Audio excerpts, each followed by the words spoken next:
네, 마켓 인사이드 제목이 재밌네요. 응답하라 외국인. 외국인이 또 적극적으로 방향성을 보여주기에는 여러 가지 환경이 아직까지는 좀 불투명한 상황이죠. 어떤 점들이 개선이 돼야 하는지, 그리고 지금의 상황은 어떻게 해석을 해봐야 하는지 알아보겠습니다. 오늘 이 시간 동양증권의 조병현 연구원과 함께합니다. 안녕하세요. 예, 안녕하십니까. 네, 먼저 이번 주 계속해서 발표되는 경제 지표를 살펴보자면은 미국과 중국 좀 양호하게 발표가 되면서 경기 저점을 통과하는 것이 아니냐라는 기대감도 조금씩 형성이 되고 있습니다. 그렇다면은 경기가 앞으로 바닥을 통과하면서 급격하게 개선될 수 있을 거라면서 우리가 좀 대비를 해야 될까요? 어떤 판단을 해야 될까요?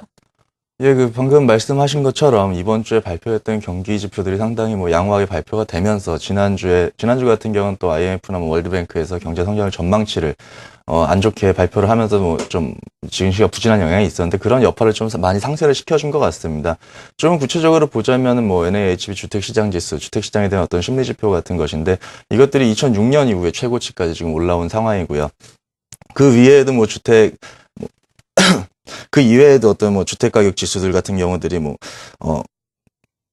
상당히 주택시장의 선행지표 역할을 하는 건축허가 건수라든지 이런 주택지표들 같은 경우가 상당히 긍정적으로 발표가 됐습니다. 2008년도 금융위기 직전 수준까지 상당히 많이 회복이 된 상태고요. 이런 지표들이 상당히 미국 경기와 관련해가지고 상당히 긍정적인 모멘텀을 준 거라고 생각을 하고 있고요. 또 중국 같은 경우도 어저께 7.4%로 3분기 GDP가 발표가 됐는데 사실 2분기 GDP 7.6%에 비해서 좀 낮아진 상태이기는 하지만은 기타 투자라든지 아니면 산업 생산 이런 부분들이 상당히 긍정적으로 발표가 되면서 중국의 3분기 경기 저점에 대한 어떤 기대감을 높여주는 그런 이슈로 지금 작용을 하고 있는 것 같습니다. 그래서 표면적으로 봤을 때 그리고 단기적으로 봤을 때는 아무래도 경기 그동안 우려를 하고 있었던 경기 우려라는 부분이 상당히 경감이 되는 이슈들이 나타나고 있기 때문에 긍정적인 흐름, 경기 모멘텀 긍정적인 흐름이 예상된다고 할 수는 있겠지만은 아직까지 그렇다고 해서 전적으로 경기 회복이 가시화된다.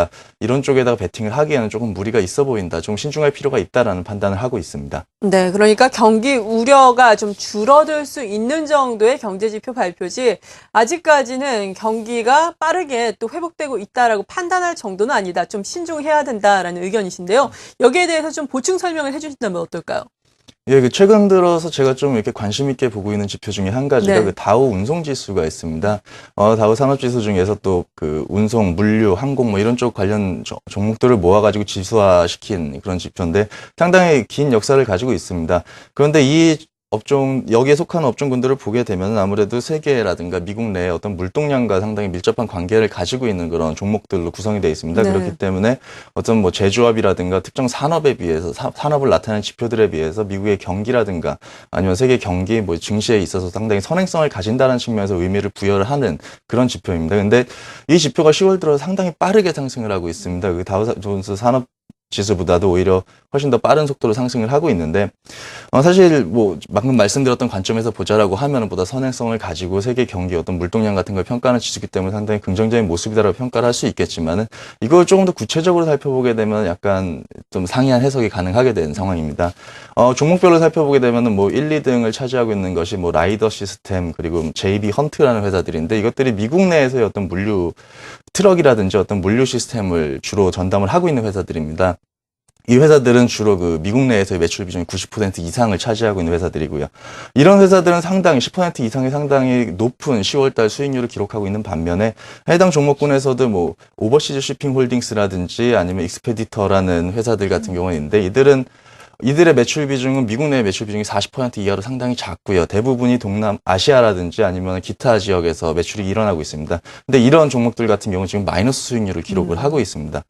이걸 종합을 해서 살펴보자라고 하면은 현재 미국 내부적인 어떤 경기 회복에 대한 기대감이라든지 모멘텀 그런 것들이 형성이 되고는 있지만은 아직까지는 그 미국의 어떤 경기 회복, 미국 경기 모멘텀이 글로벌 경기 회복 모멘텀으로 지금 직결이 된다라는 등식을 아직까지 저희가 도용을 하기에는 아직까지는 좀 시기상조가 아닌가라는 측면에서 볼 수가 있을 것 같습니다.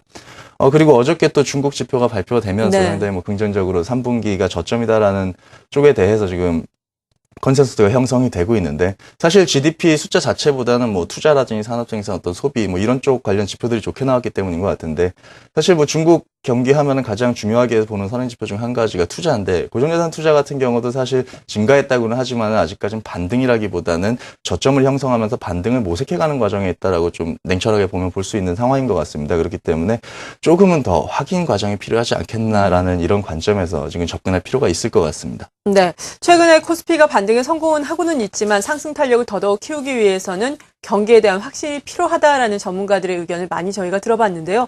아직까지는 확신을 갖기에는 좀 미비한 수준이다라고 말씀해 주셨습니다.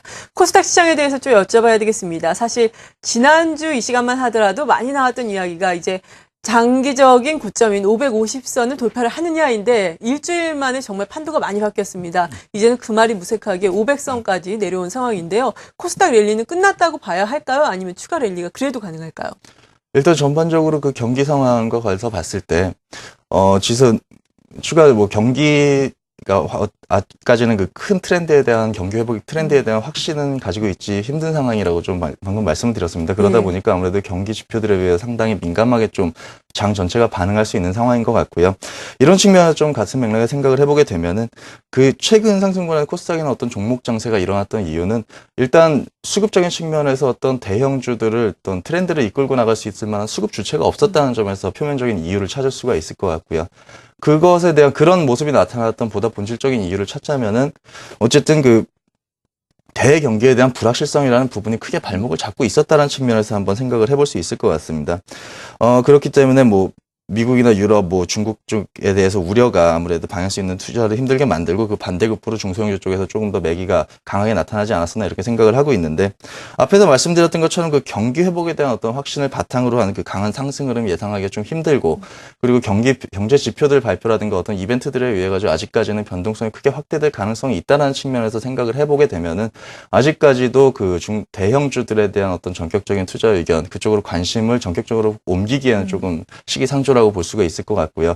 물론 그 대형주들이 어떤 가격 메리트라는 부분은 분명히 가지고 있습니다. 중소형주들이라든가 코스닥이 상당히 많이 오른 상태이기 때문에 그런 가격 메리트라는 부분은 분명히 가지고 있겠지만은, 이런 부분들 때문에 경제 지표에 따라서 상당히 민감하게 대형주가 일시적으로 반응을 할 수는 있겠지만은, 중소형주들에 대한 관심 같은 경우는 그 기술적인 어떤 부담 같은 경우에 해결이 된다라고 하면은 계속해서 그 휴지기 사이에 계속해서 강한 흐름을 보여줄 수 있다라는 쪽에서 접근하시는 게 바람직할 것 같습니다. 네.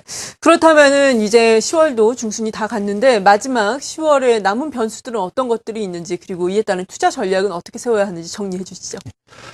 일단 10월 달 같은 경우는 향후에 여전히 그 대외 변수들의 영향력이 상당히 큰 구간이라고 생각을 하고 있습니다. 그렇기 때문에 아무래도 대외 변수들을 좀 더 많이 신경을 써서 지켜봐야 될 것 같은데요. 일단 국내 증시가 조금 더 상승 흐름을 유지하기 위해서는 가장 필요 조건으로 갖춰줘야 되는 것이 추가 상승을 유발할 수 있는 변수는 아니다고 하더라도 추가적으로 상승을 하기 위한 어떤 발판을 마련해주는 측면에서 유로존의 어떤 안정성 같은 경우는 상당히 크게 견고하게 유지가 돼야 된다는 관점에서 봐야 될 것 같습니다. 그런 관점에서 주목을 해서 봐야 될 지표가 지금 독일의 10년물 국채금리인 것 같습니다. 지금 독일 국채금리가 지금 장기 이평선, 그 주봉으로 봤을 때 26주 이평선을 지금 넘어서고 있는 상황인데, 계속해서 하회를 하고 있다가 지금 특정 임계점을 넘어섰다는 상황에서 점에서 보게 되면은 어느 정도 그 유럽에 대한 우려가 좀 특정 수준 이상으로 좀 감소했다라는 쪽에서 볼 수 있을 것 같습니다. 다만 아직까지는 그 경계선 부근에서 계속 등락을 좀 하고 있는 상태이기 때문에 이것들이 안착을 하고 추가적으로 국채금리가 상승을 하면서 유로존에 대한 우려 희석을 반영을 할 수 있는지에 대해서 좀 10월 달 내내 계속해서 좀 지켜봐야 될 것 같고요. 네. 그리고 또 미국 쪽에서 어떤 경제 지표들은 계속해서 그 증시의 어떤 상승 동력으로 작용할 수 있다는 점에서 조금 더 지켜봐야 될 것 같습니다. 네, 이에 따른 투자 전략도 이어서 살펴주시죠. 예, 최근 들어서 종목 장세라든가 이런 네. 부분들에 대한 얘기들이 상당히 많았습니다. 그래서 어떻게 보면 종목 장세라는 것이 투자 컨셉이 없다거나 조금은 투자 컨셉을 잡기 힘든 구간에서 많이 나오는 말들인 것 같은데, 사실 이번 장세는 그렇게 보면 조금 생각보다는 확실한 컨셉이 한 가지가 있었습니다. 아무래도 소비라는 쪽과 관련돼가지고 소비 관련된 종목들이 상당히 큰 긍정적인 퍼포먼스를 보여준 바가 있었는데요. 이런 쪽에 대해서 관심은 여전히 지속을 할 필요가 있다라고 판단을 하고 있습니다. 뭐 환율이라든지 아까 뭐 미국 쪽 물동량과 관련해서 말씀드렸다시피 뭐 글로벌 물동량이라는 부분이 아직까지는 회복이 안 되고 있는 상태고 뭐 환율 같은 경우도 지금 뭐 수출주 쪽에서는 상당히 부정적으로 작용할 수 있는 요인인 것 같고 이런 측면에서 봤을 때 아니면 뭐 수출주에 속하는 어떤 경기 민감주들 같은 경우로 지금 매개를 관심을 확산시키기에는 조금 무리가 있다라는 판단이고요. 지금 뭐 중국 어저께 긍정적인 역할을 했었던 중국 지표들을 보더라도 지금 산업 생산과 소비 판매 지수가 상당히 둘 다 긍정적인 모습을 그렇죠. 보였었는데 이 두 가지에는 속도 차이가 나고 있습니다. 지금 소비 지표들이 훨씬 더 빠른 속도로 증가를 하고 있는 상태고 지금 지표들이 나타나고 있습니다. 그렇기 때문에 중국과 관련해서도 어떤 투자라든가 산업 쪽에 대한 관심보다는 여전히 중국의 내수라든가 소비 쪽과 관련된 그 우리나라의 관련 업종들을 좀 살펴볼 필요가 있을 것 같습니다. 그래서 네. 이 두 가지 뭐 조건들을 조합을 해보자라고 하면은 아무래도 내수주 쪽에 대한 경기 방어형의 어떤 필수 소비재에 속하는 내수주 쪽에 대한 관심이 필요할 것 같고요. 음식료 업종 쪽에 대한 관심은 여전히 좀 유효하다라고 이렇게 판단을 하고 있습니다. 네, 지금까지 동양증권의 조병현 연구원이었습니다. 고맙습니다. 감사합니다.